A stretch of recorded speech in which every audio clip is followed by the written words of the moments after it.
the whole basically the theories of globalization which talked about having a global integration and the global efficiency, and because of the countries have been over dependent on a particular economy called China, and China basically has become the largest exporter in the world with almost 13-14% of the market share. But in case of the manufacturing, it is much more, and therefore every country has become a part of a global supply chain or the global value chain network. And globalization of economy was always welcomed by everybody. Globalization of market was welcome. Globalization of investment was welcome. But people never thought that it would lead to globalization of a disease which would become epidemic and a pandemic. So now, when it comes to the global economic order, countries will like to have the smaller integration chain or the local or the regional chains of integration. So if one country comes under a problem, so the global supply is not hampered. So this is a strategic perspective, maybe of a global economy. But the things don't work like that.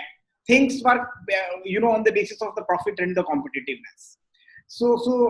But I think this will go. And there are also one thing is the resistance or growing distrust with China, in terms of its supply, in terms of economy, in terms of the transparency.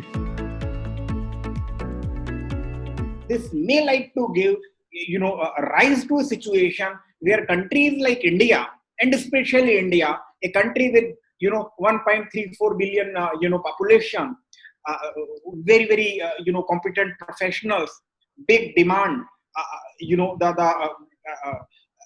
very fast growing economy, and I think we have got many resources. So I think India has got a lot of potential to become the economic power center of the whole world, provided the things are set right and the right environment is given to the people in this country. Even today, on the ground level, you find that there are so many bottlenecks for flow of, you can analyze any of those schemes, wherein unless it, it brings in that kind of, you talk of the, the competitiveness index, India ranks much below that China. You talk of the ease of doing business. You talk of, dealing with the municipal corporation authorities. You talking of the government, authority. So what is very important is the implementation of these policies. India has been the largest exporter of the generic drugs in America, or most part of the world. India has been, in America, we account for 38-40% of the share in case of generic drugs. And therefore, but India now, we have started for last 5-7 years or about 10 years importing the APIs or the basic ingredients for pharmaceutical from China. So that dependency we need to break, that chain we need to break, and India need to be, reinvent again, which we were doing in manufacturing the medicine. India can be the pharma hub of the world. India was the pharma, hub of the world. India, in case of pharma industry, as you are aware, India has revolutionized pharma industry. When HIV came, there was the Pfizer sold these pharmaceutical products at $15,000, per dose for a year, which we calculate 15,000. But when an Indian company supplied, the price of the medicine was reduced in a period of 5 months from $15,000 to $800. So this is the capability of the Indian pharmaceutical company. Even today, we are, the price difference between the Indian pharma and the American pharma somewhere ranks between 10 times to even 200 times. So that is the pharma is one where we can come. We are very competent enough. There is a possibility of revolutionization. You talk of dairy, India with 166 million tons of milk. India is the largest producer of milk on the earth. Mm-hmm. When you talk of India, the demand is also great. The only thing is, we are nowhere in the international market. Except for the milk industry, no agri-industry in the agriculture is organized. And when you are aware, when the RCEP was to be signed, it was only the milk industry which could put the pressure on the government, because milk industry is organized. And I'm very sure that, we have got a successful model which nobody has got.